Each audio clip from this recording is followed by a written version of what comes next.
c'est quoi? L'amour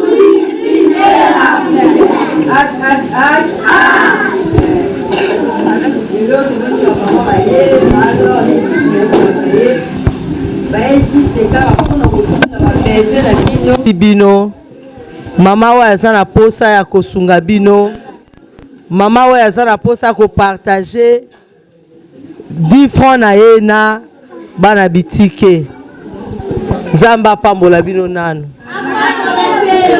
soki basueta kokoma mwana etike muto akoma te me nzambe nda desidaka o boza eza décision ya nzambe yango bo se sous-estimer te mais mikolo nyonso bolobaka ke toza beni apeka orphelin lokola bino donc okoloba orphelin muto a perdre espoir te lelo lobi okoma pe mutu okoma na valeur na misu ya bato situation bona ngo za nzambe kaka nde mutu alingi okufela parent na mukile ezala vraiment pasi mais bana mibali o boza mike il faut bozala ka makasi botanga boye kola misala yango nde opesa bino valeur.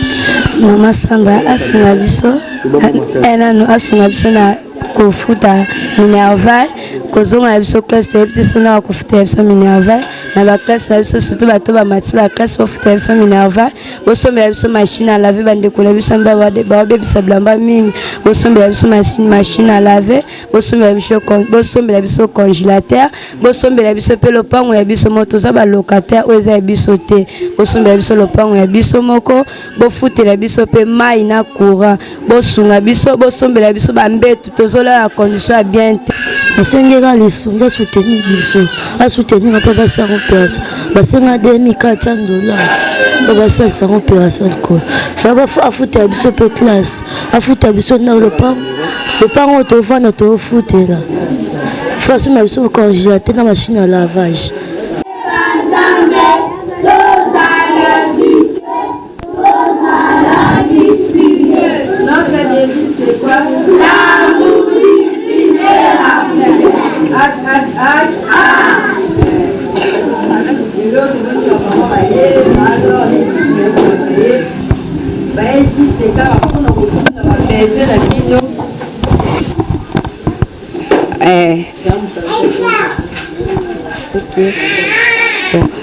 Lelo bomoni mama Laura une équipe na mobimba ba juste pour na kotuna ba besoin na bino oboza nango vraiment posa bino moko bokoloba mama Laura ayoka bongo ya pesa information ba mama Sandra HHH mama lobe pana HHH oui nga déjà na yaka boyebi nga te toye pona bino toza pona bino lelo na ye na cadre ya mama Laure kaka te na ye na cadre ya fondation ya mama Sandra encore mama ya motema boboto bokobetele maboko te mama oyo akanisi bino mama oyo aza na posa ya kosunga bino mama oyo aza na posa ya kopartager 10 francs na ye na bana bitike nzamba pambola bino nano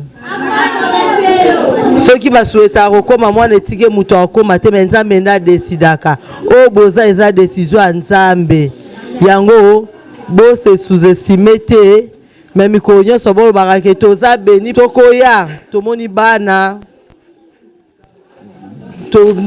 mike bana bazotanga yango nazo s'adresser nanu na présidente na biso ya fondation Bonheur Plus maman toye ndengo toye kokuta na bana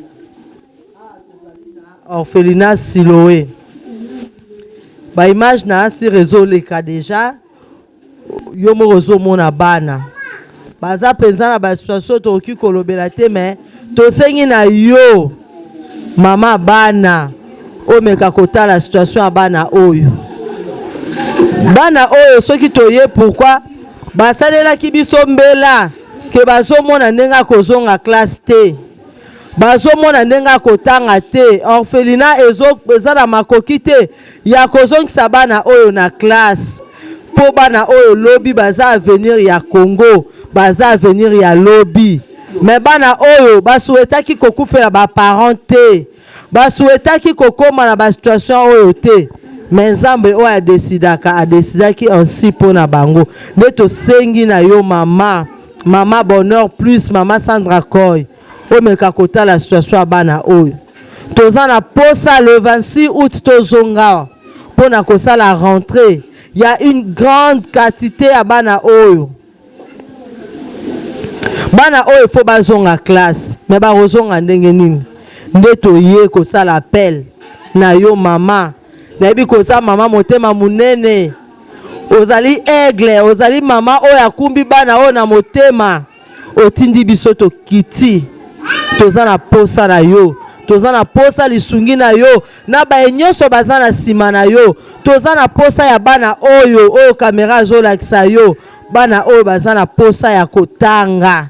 Bana oyo baza na besoin ya uniforme. Baza na besoin ya sac. Baza na besoin ya mwali papa ya kelasi. Po avenir ya mboka oyo. Eza na mutu ya bana oyo. Na ko monopoliser parole te. Na yena équipe mobimba. Toza na ba membre ya fondation baza awa. Journaliste na biso pa accompagnaka biso na ba action na biso azali. Akozwa micro po aiba na bango moko balobeza teke ngande na sengeli bana. Mais bana elongo na mama oyo azali encadreur na bango. Bazali pe ba papa bazali ba pesa biso ba posa oyo ezali ya fondation de biso to kitisango. Na sa makolo na yo mama boboto, mama motema munene, mama amesana kosunga. Toza na posa lisungi na yo. HHH. Voilà, ngakombo nanga Alex Ngandu. Nazapeka orphelin lokola bino. Donc nokoloba orphelin muto a perdre espoir te. Lelo lobi okoma pe mutu okoma na valeur na misu ya bato. Situation bona ngoza nzambe kaka nde mutu alingi okufela parent na mukile ezala vraiment pasi. Mais bana mibali oboza mike il faut bozala ka makasi botanga boye kola misala yango nde opesa bino valeur. Lelo to na cadre ya fondation bonheur plus ya mama Sandra nde mutatindi biso to solo na bino to baba posa na bino. Donc bino moko boza wana bona minoko et ozala bien bolo bango bino moko bobisa mama problème o boza nango ba posa nini o boza nango po mama tango azotala ayeba na août air tokoya no bana basenga ki boye habité mana permission na bino bana boko le kata moko mibale baloba. Bonjour Yaya. Bonjour. Kombo nani? Je m'appelle Dorcas. Dorcas on a âge. Moi qui ai 16 ans. Ok, 16 ans. Maman Sandra zotala biso. Maman Sandra zotala biso. Ok, c'est maman Sandra nini. Le cours la rentrée scolaire et zozonga marambo belo to senga maman Sandra nini. Maman Sandra asunga biso. Elle a asunga biso na kofuta Minerval. Kozonga biso classe de petit sona kofuta biso Minerval. Na ba classe na biso surtout bato ba mati ba classe kofuta biso Minerval. Bosombela biso machine à laver bande kola biso mba ba bisa blamba mingi. Bosombela biso machine à laver. Bosombela biso congélateur.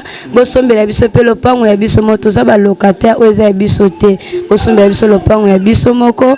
Bofutela biso pe mai na courant. Bosunga biso bosombela biso ba mbetu tozola la condition bien te. Bosombela biso ba kit to vanda lokola bandinga na biso bazala kala bandako. Bosombela biso pe TV mususu oza ya bande kola biso mba. Bosombela biso oya biso moko ya chambre. Bosunga biso pe na ndeko la biso oya mbali aza posa basa iso opération liboko chaque butu tolala atali la pona liboko. Merci. Yaya Poussana. Bonjour. Bonjour. Dans la caméra kombo nani? Peter. Peter Rosana âge. Moi 12 ans. Maman Sandra zotala obabi oza na problème à loboko esalini. Kama na courant. Kangama na courant les 10 ans collection. Kondo kangama na courant loboko esala. Soit na butu encore là, tout moi ce soir na kokata ndolela. Siko maman Sandra zota la biso musika oke senga na maman Sandra ni. Asengera lisunga soutenir biso. A soutenir na papa sa place. Basenga $2400. Papa sa sa opération alcool. Fa afuta biso pe classe. Afuta biso na le pan to vana to futela. Fa so na biso congélateur na machine à lavage. Voilà, merci beaucoup. Donc je pense que la maman Sandra Zomona, banane sengi ba besoin na bango rentrée scolaire, bana bazana besoin, bazala nenge bana nyonso na banda kuna ba parents na bango bazala bazana ba kitité, la condition bazola la vraiment ba santé belé eza bien té ba bilamba eza pende bien té. Donc yangwana, merci beaucoup maman na habité. Nous sanya loba. Bonjour Yaya. Bonjour. Princilia. Pardon? Princilia. Princilia aux âge. 13 ans. 13 ans, autant aura déjà. Natanga. Comme la classe. Première série. T'as la caméra, maman Sandra, zota la biso, que bisa la maman Sandra.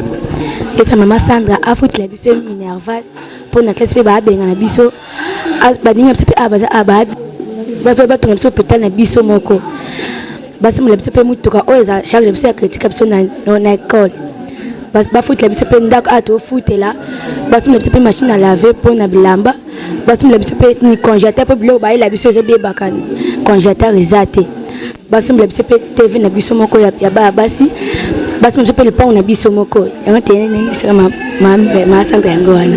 OK, voilà, merci beaucoup maman Sandra momoni ba posa ya bana besoin bazala ndenge bana nyonso na bandaku bazala ba ofana na ba conditions bien te ba mbetu ya rolala vraiment eza bien te ba santé ya bana beleza penza bien te ezo senga ba soins et belé rentrée scolaire donc maramou vraiment au sana bana eza vraiment belé HHH voilà maman Sandra Yokibino Toroya na oyo maman Sandra Ropesa Toroya pe kaka to sunga bino po bozara batu ndenge moko kaka na biso nyonso ndenge tozali merci beaucoup HHH maman Sandra classe. Hello, torozonga la classe. Maman Sandra Maman Sandra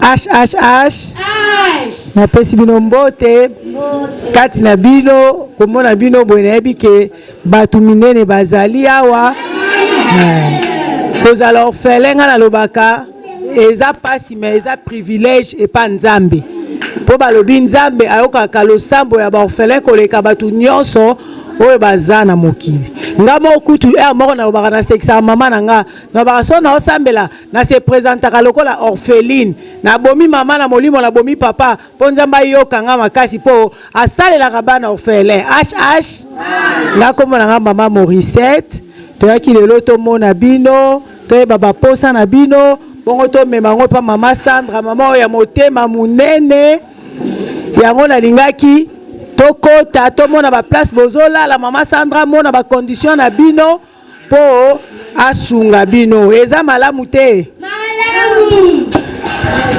bon donc mama Sandra yo mozo mona tolingaki omona ezala eloko moko te ke tozo ko supposer te tokokota na basale na bango tala ne bilamba ezaleli ba condition eza vraiment difficile na local moko boye j'espère que bana bakola la ta une vingtaine les a pas si maman bapandi bana bazola na ba condition ya mabe donc yoka kolela ya bana bango mo balobi ba besoin na bango baza na besoin ya ebele kutu lokwa baza bana na moni baza limité mais kotala kande baza boye baza na bosenga ya ebele na makoki nzamba kocha ba local moko boye j'espère que bana bakola la ta une vingtaine les a pas si maman bapandi bana bazola na ba condition ya mabe donc yoka kolela ya bana bango mo balobi ba besoin na bango baza na besoin ya ebele kutu lokwa baza bana na moni baza limité mais kotala kande baza boye baza na bosenga ya ebele na makoki nzamba kocha pavement toza penza na besoin lisungi na bino toza na besoin lisungi na bino bana Majesta bana Birmingham Londres mobimba bana Londres Angleterre mobimba toza na posa bosunga botika mama Sandra te mama Sandra zaka ye moko te bamboka nyonso wana ya Londres bocha maboko tango yo sungi orphelin osungi na yo mutu te osungi ne nzambe nzambe pa ako se souvenir na yo nzambe okanisela yo bokanisa Dorcas na Bible asekwaki mpona misala malamu veuve Sarepta apesaki mokema apesaki de tout son cœur nzambe se souvenaki na ye tosengi ka mama Sandra te tosengi bapapa bamama oya motema bomama oya bapapa baza na motema ya bonzambe ya motema bomama za papa me ya motema ya mama boya kosunga orphelinat Siloé botombola orphelinat oyo bakoma mpe na bacontroi bien tosengi Londres mobimba bamboka na bino nde boyebi Majesta Birmingham bamboka mosusu Tottenham boya na lisungi ya mama bocha mama Sandra maboko po tokoka vraiment kosunga bana oyo Nzambe ya lola kopambola bino. Merci beaucoup.